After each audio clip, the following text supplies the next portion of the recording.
The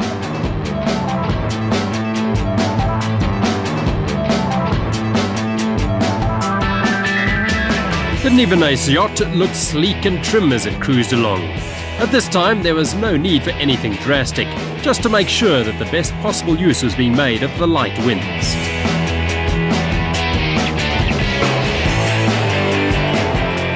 The all-woman crew of Caroline Hutchinson and Suzanne Morton were now working hard as the winds picked up. Closer to shore, the Oman boat of Hashim and Mohammed were stuck in poor wind conditions. But they soon got up some good speed. The Hobie of Southwark and Kaipo just off to their port side.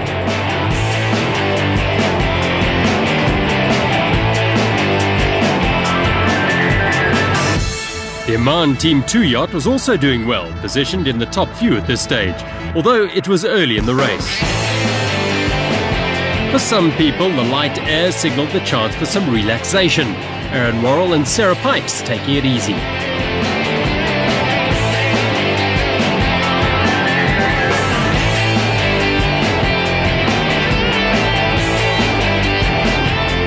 By now, the winds had picked up, giving the Hobies a welcome boost from behind.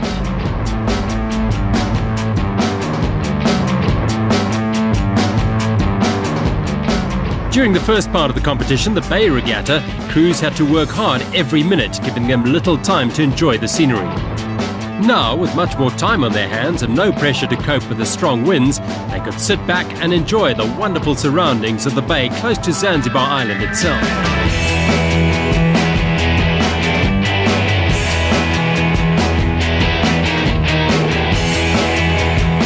The Wildcat of Girard and Dupré was in the second fleet, along with the Hobie Tigers such as Microtronics, the South African entry of Mike and Louise Goodyear. By now, the consolidation point on Pungume Island was close by, and racing was fierce to see who would get there first. But the wind was extremely tricky, and at the last moment a sudden gust could cause havoc with the boat. But these crews were well versed in getting their vessels back upright with a minimum of time being wasted.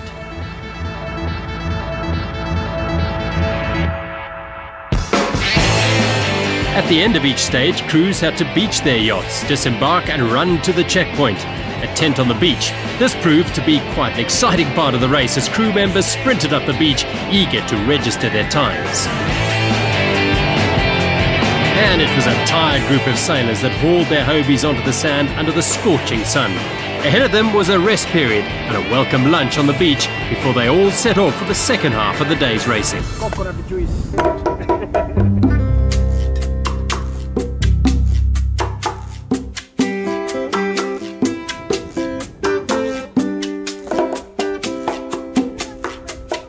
We have to check your SMS.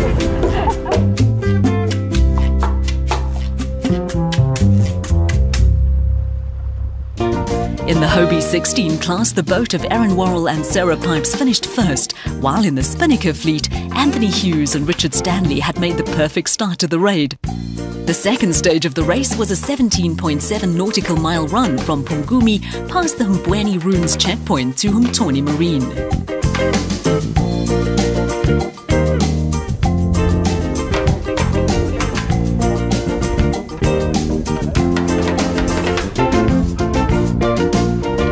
After the briefing, it was time to get the Hobies back into the water. The format in this competition was as follows.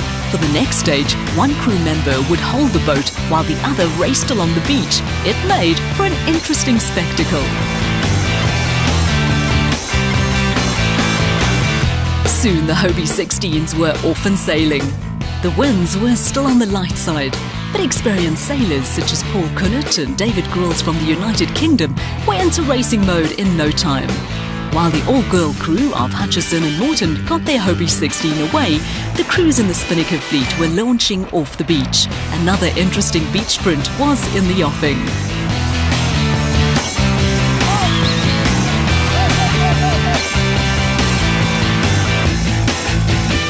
One of the first teams to make headway was Dupré and Girard on the Hobie Wildcat, while the Simon Wood skippered yacht from Kenya had the crew member tumble overboard, necessitating a frustrating delay before they could start properly.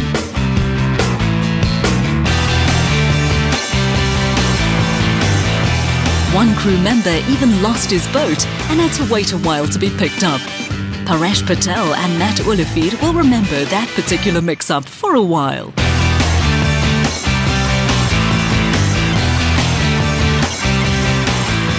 Soon, however, they all got into racing mode and set off in a northerly direction for the end of the second stage at Mtoni Marine. Conditions had improved a lot and the yachts picked up speeds of over 20 knots, affording their crews the wonderful feeling of the wind in their faces, the water streaming under the hull and the flat island greenery passing swiftly by on their starboard side. Every now and then, disaster struck as someone made a tactical error, but this sudden swim in the ocean for Labedi and Scruton was little more than a blip on their race time. Now there was quite a lot of marine traffic on the water.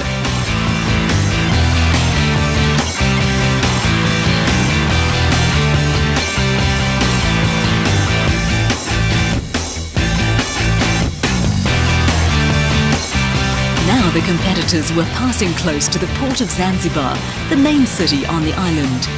Dense vegetation, tall buildings, communications towers, all part of the stuff of civilization, lay but a few hundred meters off to their right-hand side.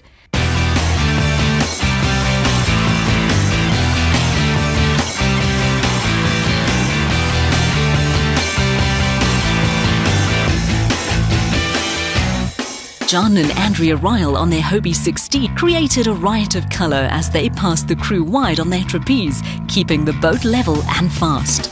Things got a bit hectic at times as the wind took the yachts to the edge of capsizing, but the likes of Nicholas Zervos and Jeff Denton on Umshazo were equal to the task at hand.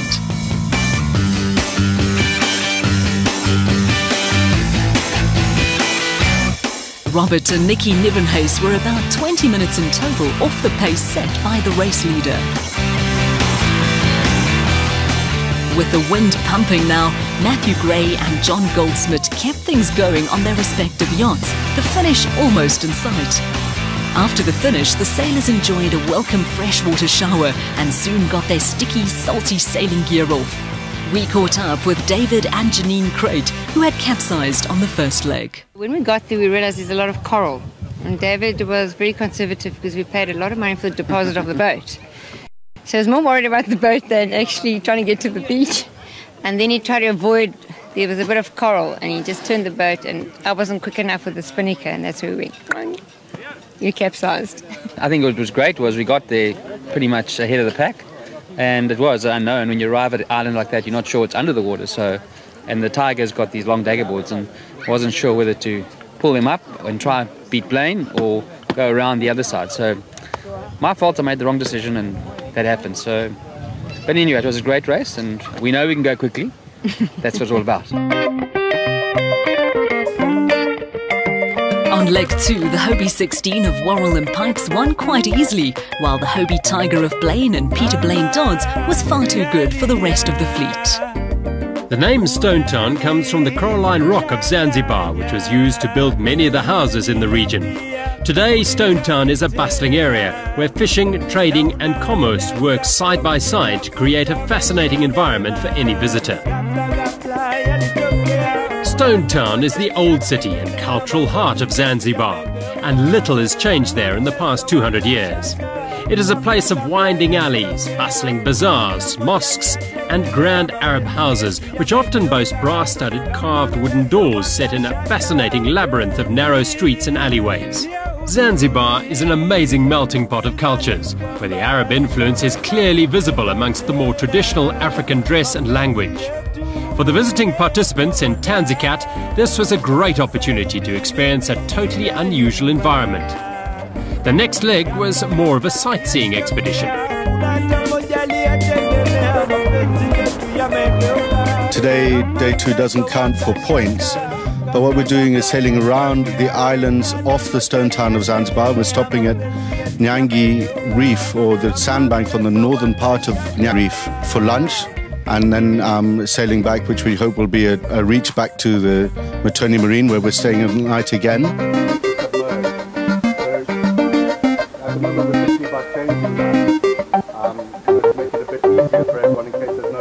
Yet another briefing was completed before the yachts were hauled out again and put into the warm Indian Ocean waters. This particular manoeuvre takes skill and no fear. Don't try it at home. And it usually puts you squarely into the drink. Luckily, that capsize took place before the start, so everyone was back level before the hooter sounded.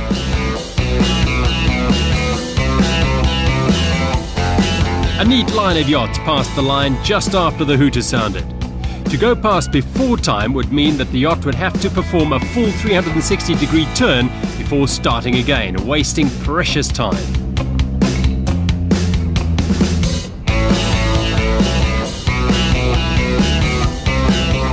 The Hobie 16 of John and Andrea Ryle was by now well known for its brightly coloured sails.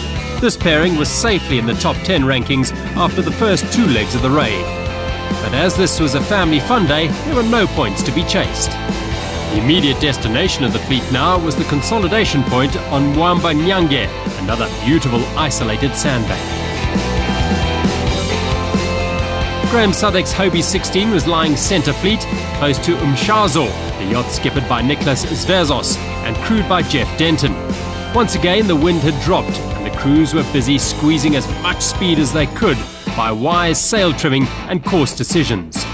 Sailing looks easy, but it's amazing to see how much quicker a well-skippered yacht can go, even in light winds. Strange-looking craft pass by, their passengers eyeing the sleek Hobies with a mixture of interest and envy.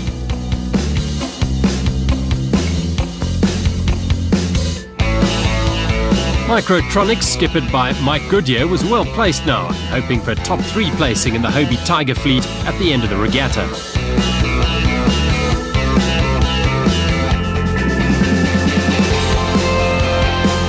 Boat number 1, crewed by McLaughlin and James, was in 10th place at this stage, their crew clearly enjoying the experience, while the Goldsmith and Nichols Hobie Tiger was close by in the water.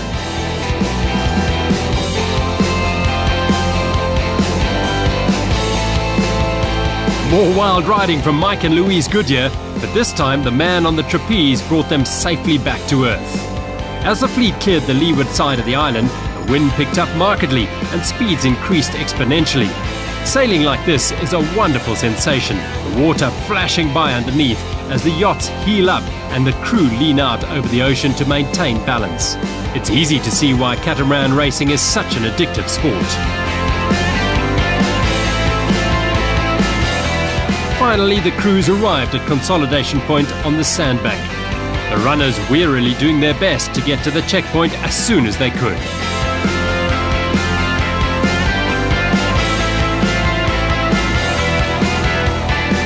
Mike Goodyear of Hobie South Africa was keen to explain the attractions of the sport of sailing for the average person. The thing with the boats is that it's a way of life, really. It's a way of getting out and enjoying some sunshine, some sea and some fun. We do have some serious racing, which you've seen over the past couple of days.